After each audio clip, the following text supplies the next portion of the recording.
alert tones will only be activated for the following counties in the KXI42 listening area. In Missouri, Perry and St. Genevieve. In Illinois, Randolph and Perry. If your receiver was toned to provide the most consistent warning service possible, the alert tones will only be activated for the following counties in the KDO89 listening area. In Missouri, St. Louis, Franklin, Jefferson, Lincoln, St. Charles, Warren, and the city of St. Louis. In Illinois, Madison, Monroe, and St. Clair. If your receiver was tone activated, the alert function will automatically reset after the test.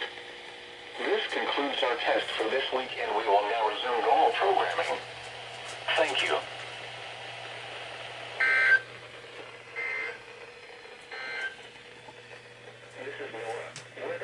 Pretty good test. I woke up very late. I wasn't ready, but it's all good.